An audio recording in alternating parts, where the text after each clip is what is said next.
25 दिसंबर तमाम दुनिया के लोग मनाते हैं। मुल्क या हत्ता के मजहब से भी बेपरवाह होकर लोग मिलकर रंग रैलियां मनाने में मशगूल रहते हैं और क्रिसमस कहलाने वाले इस त्योहार को 25 दिसंबर पर साल के आखिर का खैर मकदम करते हुए मनाते हैं। 또 12월 25일 또 크리스마스가 아닌가 하는 생각이 듭니다. 자, 그럼 तो 12월 फिर 25일 क्या किताब मुकद्दस कहती है कि 25 दिसंबर यीशु की पैदाइश का दिन है? 말하고 있는가? किताब मुकद्दस के जरिए यीशु की पैदाइश के हवाले से हम मत्ती की अंजील में और लूका की अंजील में अहम सुराग तलाश कर सकते हैं।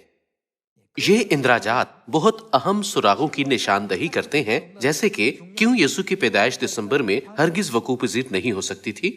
आइए लूका की अंजील बाब 2 आयत 1 से पढ़ते हैं। उन दिनों में ऐसा हुआ कि कैसर अगुस्तुस की तरफ से ये हुक्म जारी हुआ कि सारी दुनिया के लोगों के नाम लिखे जाएं। ये पहली इसम नवीसी सूरिया के हाकिम कोर्नियुस के अहद में हुई और सब लोग नाम लिखवाने के लिए अपने अपने शहर को गए। बस यूसुफ भी गलील के शहर नासरत से दाऊद के शहर बैतलहम को गया जो यहूदिया में है, इसलिए कि वो दाऊद के घराने और औलाद से था, ताकि अपनी मंगेतर मरियम के साथ जो हामला थी नाम लिखवाए। जब वो वहां थे तो ऐसा हुआ कि उसके वज़ाए हमल का वक्त आ पहुंचा और उसका पहलूठा बेटा पैदा हुआ और उसने उसको कपड़े में लपेटकर चरनी में रखा, क्योंकि उनके वास्ते सराय में जगह ना थी। आइए आयत 8 से जारी रखते हैं। उसी इलाके में चरवाहे थे जो रात को मैदान में रहकर अपने गल्ले की निगहबानी कर रहे थे और खुदावंद का फरिश्ता उनके पास आ खड़ा हुआ और खुदावंद का जलाल उनके चौगिर्द चमका। हमें इस आयत पर तवज्जो देने की जरूरत है। चरवाहे कहाँ रह रहे थे? ये बयान करती है कि वो मैदान में रहकर। ये दिन का कौन सा वक्त था? ये दिन का वक्त नहीं था, बल्कि रात का वक्त था। अपने गल्ले की निगहबानी कर रहे थे और खुदावंद का फरिश्ता उनके पास आ खड़ा हुआ और खुदावंद का जलाल उनके चौगिर्द चमका और वो नहायत डर गए। मगर फरिश्ते ने उनसे कहा, डरो मत, क्योंकि देखो मैं तुम्हें बड़ी खुशी की बशारत देता हूँ जो सारी उम्मत के वास्ते होगी कि आज दाऊद के शहर में तुम्हारे लिए एक मुनज्जी पैदा हुआ है, यानी मसीह खुदावंद। और इसका तुम्हारे लिए ये निशान है कि तुम एक बच्चे को कपड़े में लिपटा और चरनी में पड़ा हुआ पाओगे। और यकायक उस फरिश्ते के साथ आसमानी लश्कर की एक गिरोह खुदा की हम्द करती और ये कहती हुई जाहिर हुई कि आलमे बाला पर खुदा की तमजीद हो और जमीन पर उन आदमियों में जिनसे वो राजी है सुलह। जब फरिश्ते उनके पास से आसमान पर चले गए तो ऐसा हुआ कि चरवाहों ने आपस में कहा कि आओ बैतलहम तक चलें और ये बात जो हुई है और जिसकी खुदावंद ने हमको खबर दी है देखें। बस उन्होंने जल्दी से जाकर मरियम और यूसुफ को देखा और उस बच्चे को चरनी में पड़ा पाया और उन्हें देखकर वो बात जो उस लड़के के हक में उनसे कही गई थी मशहूर की। और सब सुनने वालों ने इन बातों पर जो चरवाहों ने उनसे कहीं ताज्जुब किया, मगर मरियम इन सब बातों को अपने दिल में रखकर गौर करती रही। और चरवाहे जैसा उनसे कहा गया वैसा ही सब कुछ सुनकर और देखकर खुदा की तमजीद और हम्द करते हुए लौट गए। इन आयात में लिखा गया ये मंजर हमें यीशु की पैदाइश के बारे में एक बहुत अहम सुराग देता है।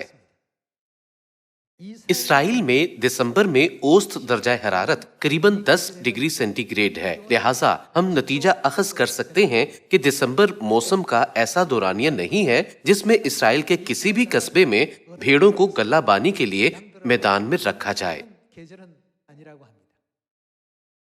भेड़ें लगभग मार्च या अप्रैल के महीने में चरने के लिए मैदान में जाना शुरू करती हैं। ताहम जब हम लूका की अंजील से आयात पढ़ते हैं, फरिश्तों ने यीशु की पैदाइश के बारे में किसको खबर दी थी? ये लिखा है कि फरिश्तों ने चरवाहों को खबर दी थी जो रात को मैदान में रहकर अपने गल्ले की निगहबानी कर रहे थे। दिसंबर में रात को दर्जा हरारत बड़ी तेजी से गिरता है। ताहम जब यीशु पैदा हुए थे ये ऐसा मौसम था जब चरवाहे रात को मैदान में रहकर अपने गल्ले की निगहबानी कर सकते थे। ये इस दलील को जाहिर करने के लिए मौजूद है कि यीशु की पैदाइश हरगिज 25 दिसंबर को वकूपज़ीर नहीं हुई थी। तो फिर दुनिया में लोगों ने कब 25 दिसंबर को ये ईमान रखते हुए मनाना शुरू किया था कि ये यीशु की पैदाइश का दिन है?